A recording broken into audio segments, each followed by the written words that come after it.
ज्ञानचंद गुप्ता जी मेरे साथ में हैं, हरियाणा विधानसभा के अध्यक्ष ज्ञानचंद गुप्ता जी। बहुत सारे सवाल 8 तारीख से सेशन शुरू हो रहा है जी। हाँ बिल्कुल, देखिए 8 तारीख से मैं समझता हूँ कि ये भी एक हमारा हिस्टोरिक सेशन होगा, क्योंकि हरियाणा का विधानसभा भवन बने हुए लगभग 55 साल हो चुके हैं और पहली बार हम ई विधान के माध्यम से डिजिटलाइज्ड हमारी जो ई विधानसभा चलेगी, नेशनल ई विधान एप्लीकेशंस नेवा, इसके माध्यम से हमने सभी उचित प्रबंध कर लिए हैं।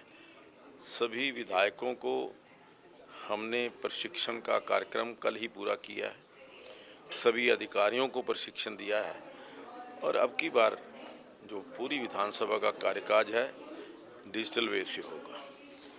इस तरीके का दावा जो है वो पंजाब ने भी किया था और उसके ऊपर 21 लाख बचा करके 34 करोड़ रुपए विज्ञापन पे खर्च किया, कुछ ऐसा।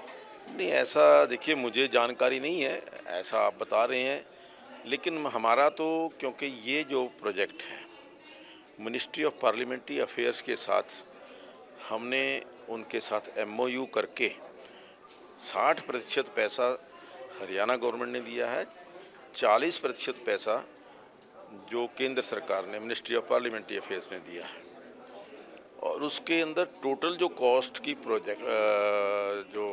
प्रोजेक्ट की कॉस्ट है वो 12 करोड़ रुपए है और उस 12 करोड़ में से एक एक पैसे के हिसाब के से हमने, चाहे वो लैपटॉप हैं, चाहे वो कंप्यूटर्स हैं, चाहे अंदर एलसीडीज़ हैं, ये सारी व्यवस्था हमने एक बड़ी पारदर्शी तरीके से की है ताकि कोई इस प्रकार का आरोप हम पर लग ना सके।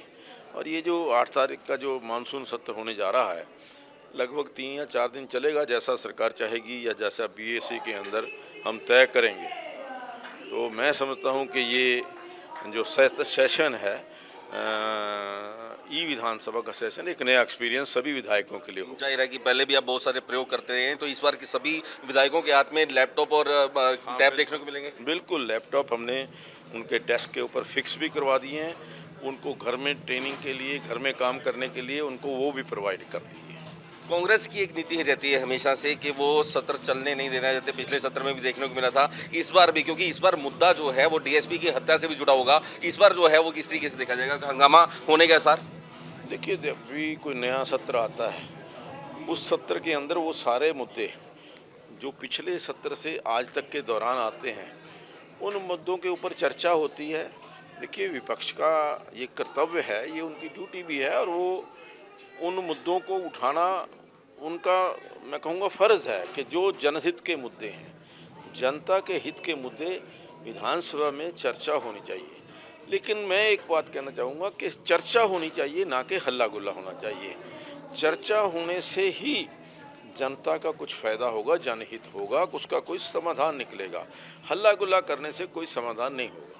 अध्यक्ष जी, विधायकों की सुरक्षा का मामला बहुत बड़ा गंभीर मामला है। फोन आए हैं और इस तरह के मामले जो आपके सब संज्ञान में हैं, क्या कार्रवाई चल रही है? देखिए, मैंने जो हमारे सुरक्षा अधिकारी हैं, पुलिस की फोर्स के डीजीपी हैं, एडीजीपी हैं, सभी अधिकारियों से बैठ कर के चर्चा की है। विधायकों की सुरक्षा पुख्ता हो, विधायकों को किसी प्रकार का कोई डर ना हो, क्योंकि विधायक जो है वो लोकतंत्र का एक हिस्सा है। चुने हुए प्रतिनिधि, जनता के प्रतिनिधि लोकतंत्र को सुरक्षा करते हैं और चुने हुए प्रतिनिधियों की सुरक्षा करना, मैं समझता हूँ कि एक लोकतंत्र को मजबूत करना है। तो लोकतंत्र की मजबूती के लिए, उनकी सुरक्षा के लिए जो भी कदम उठाने आवश्यक होंगे हम उसके ऊपर उठाएंगे और अपने विधायकों की सुरक्षा का हम पूरा इंतजाम। जाहिर है कि आपकी तरफ से भी, माने सीएम साहब की तरफ से भी इसके ऊपर जो है एक बैठक की गई है, और लेकिन किस तरीके की सुरक्षा, क्योंकि पीछे सुनने में आ रहा था कि 34 से 35 जो कमांडो जो इसके लिए स्पेशल वेपन देकर तैयार किए गए, कोई ट्रेनिंग हुई है? बिल्कुल, हमने एक बात कही है कि जो सुरक्षा में कर्मचारी विधायकों के यहाँ लगे हुए हैं, एक तो उनको अच्छी ढंग से ट्रेनिंग चाहिए, उनको उनकी ड्यूटी के बारे में जानकारी होनी चाहिए और वो एक अच्छे ढंग से सुरक्षा का कार्य कर सकें, उसके साथ उनके पास वो वेपन भी चाहिए। आज जो वेपन्स हैं, जो आधुनिक वेपन है, वो उनके पास हों, ताकि कोई ऐसी परिस्थिति के अंदर वो उनका उपयोग कर सकें। सोनीपत विधायक ने रिजाइन भी किया था पीछे, अब मान गए हैं कैसे? नहीं, देखिए, उनकी तरफ से त्यागपत्र आया था, लेकिन परिस्थितियों को देखते हुए उन्होंने उस त्यागपत्र को वापस लिया, और मैंने उनकी जो त्यागपत्र वापस लेने की याचिका थी उसको स्वीकार किया है। और मुझे लगता है कि आगे भी वो किसी बिना डर के वो जनता की सेवा मतलब कर। माहौल ठीक है अब कुल? हाँ, बिल्कुल, आगे से बहुत माहौल ठीक हुआ है।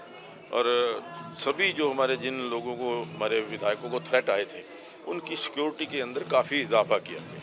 हरियाणा का अलग विधानसभा भवन, ये बहुत पुरानी मांग अब पूरी हुई है, केंद्रीय गृह मंत्री ने भी मोहर लगा दी है। किस तरीके देखते हैं और क्या तैयारी?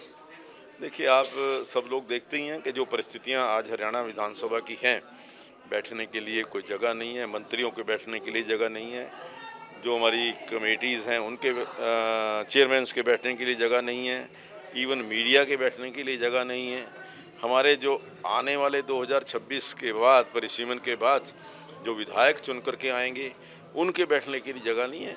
तो इन सारी परिस्थितियों को देख करके मैंने आदरणीय गृह मंत्री जी से, मुख्यमंत्री जी से निवेदन किया था, और मैं बधाई देता हूं, धन्यवाद करता हूं आदरणीय अमित शाह जी का, जो हमारे गृह मंत्री हैं, कि उन्होंने हमारी मुश्किलों को देखते, हमारी दिक्कतों को देखते हुए, आगे की आने वाली ज़रूरतों को देखते हुए वो जो हमारी मांग है उसको स्वीकार किया, और जल्दी ही हम ये विधानसभा का भवन जो है वो बना करके तैयार करें। कहाँ पर, कितनी एरिया में, कितनी लागत से कुछ अभी तैयार हुआ? देखिए, अभी तो मैं समझता हूँ कि इनिशियल स्टेज है।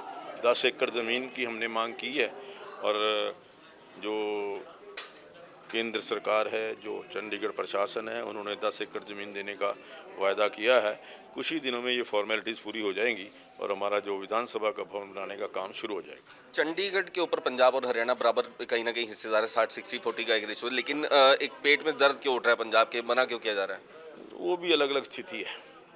अब जो पंजाब में विरोधी पक्ष है, विरोध के दो, कांग्रेस है या श्रोमणी अकाली दल, आज जो परिस्थिति उनकी इन चुनावों के अंदर हुई है, उनके पास कोई मुद्दा बकाया बचा नहीं। इस प्रकार के अननेसेसरी मुद्दे उठा करके वो अपनी प्रेजेंस दिखाना चाहते हैं। मैं समझता हूं कि जो पंजाब के मुख्यमंत्री हैं श्री भगवंत सिंह मान जी, उन्होंने भी कहा है कि हम भी पंजाब विधानसभा का अलग से भवन बनाना चाहेंगे। मैं स्वागत करता हूं, अगर उनकी आवश्यकता है और सरकार ये महसूस करती है कि उनको ज़रूरत है, तो ज़रूर उनको भी अलग से पंजाब विधानसभा का भवन बनाने के लिए ज़मीन मिलनी चाहिए। आज का कार्यक्रम जो है, आज यहाँ पर पहुँचे हैं, क्या प्रोग्राम था सभी? देखिए, ग्रो केयर एक ऐसी संस्था है जो पिछले लगभग 6 साल से पर्यावरण को सुरक्षित करने के लिए उद्योगों में पर्यावरण या वहाँ का वातावरण अच्छा रहे, वो इस प्रकार के प्रयास कर रही है। पर्यावरण को अच्छा रखने के लिए एक पेड़ लगाओ, पर्यावरण बचाओ की मुहिम को लेकर के आगे बढ़ रही है। मैं उनको बधाई देता हूँ, और जो पर्यावरण की सुरक्षा करने के लिए संस्थाएं काम कर रही हैं, जो उद्योग काम कर रहे हैं, उनको प्रोत्साहन देने का काम जो है वो ग्रो केयर कर रहा है। मैं उनको बहुत बहुत बधाई देता हूँ। हरियाणा सरकार की तरफ से भी एक बहुत बड़ा कदम उठाया गया, ऑक्सीवन जो है लगाए गए थे, बहुत एक बड़े पैमाने पर पर्यावरण को बचाने की मुहिम। हाँ, देखिए, जब ये कोविड काल के अंदर आपने देखा कि ऑक्सीजन की कमी के कारण काफ़ी दिक्कत आई थी, उस समय ये निर्णय हुआ कि ज़्यादा से ज़्यादा ऐसे वन लगाए जाएं, ऐसे फॉरेस्ट लगाए जाएं जहां ऑक्सीजन ज़्यादा से ज़्यादा अवेलेबल हो। उसी कड़ी में हरियाणा प्रदेश के अंदर भी सभी शहरों के अंदर ये वन लगाने की योजना शुरू हुई है। हमारे पंचकूला के अंदर भी 100 एकड़ के अंदर ऑक्सीवन की स्थापना हुई है, जहां ज़्यादा ऑक्सीजन देने वाले वृक्ष हैं, पेड़ हैं, वो लगाए जा रहे हैं। अभी 3 दिन पहले जब ये वन महोत्सव था, उस दिन 11 एकड़ ज़मीन के ऊपर 11,000 पेड़ हमने लगा करके उस जो ऑक्सीवन की शुरुआत की है, और अगले 3-4 साल के अंदर वो वन जो है ऑक्सीवन एक पर्यटक स्थल के रूप में उभरेगा। मानते हैं कि पब्लिक भागीदारी जो है इसमें, आम जन की भागीदारी बहुत जरूरी है। देखिए, कोई भी प्रोजेक्ट, मैं तो ये मानता हूँ, जो जनहित का प्रोजेक्ट है, यदि उसमें जनता की भागीदारी नहीं होगी, केवल ये अगर हम सोचें कि गवर्नमेंट के स्तर पर, राज्य सरकार के स्तर पर वो प्रोजेक्ट सफल हो जाएगा, तो ये हमारी बहुत बड़ी भूल है। किसी भी प्रोजेक्ट को काम करने के लिए, कामयाब करने के लिए जनता की इन्वॉल्वमेंट बहुत ज़रूरी है, जनता की भागीदारी बहुत ज़रूरी है। तो इसलिए चाहे वो पर्यावरण का मामला है, चाहे और जो हमारे प्लास्टिक को ख़त्म करने का मामला है, और यूँ कह लीजिए कि पर्यावरण को शुद्ध रखने का मामला है, हमारे ये जो हमने कहा है कि ड्रग्स को रोकने का मामला है, उसमें जनता की भागीदारी बहुत आवश्यक है। 10वीं और 12वीं के रिजल्ट बहुत अच्छे परिणाम जो हैं बच्चे लेकर के आए, कैसे देखें? नहीं, मैं जो बच्चे डिस्टिंक्शन लेकर के आए, चाहे वो देश में, प्रदेश में या अपने डिस्ट्रिक्ट लेवल पर, ऐसे सभी विद्यार्थियों को बहुत बहुत बधाई देता हूँ। उनकी जो मेहनत है, उनकी कामयाब हुई है। और जो बच्चे आज डिस्टिंक्शन नहीं ले पाए हैं, मैं उनसे कहूँगा कि work hard, work hard, work hard. चलिए, वर्क हार्ड की ऑफ सक्सेस। की ऑफ सक्सेस जो है वो वर्क हार्ड है। मुख्य मेरे साथ में थे ज्ञानचंद गुप्ता। इनका साफ तौर पे कहना है कि आने वाले 8 तारीख से जो सत्र शुरू होने वाला है, विपक्ष अपनी भूमिका जो है वो सार्थक तरीके से निभाए, हो हल्ला छोड़ करके मुद्दे की राजनीति करे, तो शायद जो है समस्याओं का समाधान होता भी दिखाई देगा। प्रदेश के अंदर जो चंडीगढ़ के अंदर जो नया विधानसभा भवन है वो भी कहीं ना कहीं अभी जल्दी बनता दिखाई देगा। 10 एकड़ जो जमीन है उसकी मांग की गई है, वो पूरी हुई है। केंद्रीय गृह मंत्री की तरफ से मोहर लग चुकी है। पंजाब सूबा पड़ोसी राज्य जो है कहीं ना कहीं आपत्ति जता रहा है, लेकिन आपत्ति जो है वो खारिज जरूर होगी, क्योंकि भवन जो है वो जल्दी से बनता दिखाई देगा। और कहीं ना कहीं सुरक्षा का मुद्दा, सबसे बड़ा मुद्दा जो अभी विधानसभा सत्र के अंदर 8 तारीख से उठने वाला है। मुख्य विपक्षी दल जो है कांग्रेस, इसके ऊपर जो है पूरी तैयारी कर रहा है कि इसी मुद्दे को जो है सरकार को घेरने का काम किया जाएगा। लेकिन उस सरकार विपक्ष घेरे उससे पहले जो सरकार पूरी तरह से मुस्तैद है और विधायकों की सुरक्षा, पूरी सुरक्षा जो है उसे पुख्ता बनाने का काम किया जा रहा है। कैमरामैन पंकज के साथ सुनील सराना, न्यूज़ ओनली, चंडीगढ़।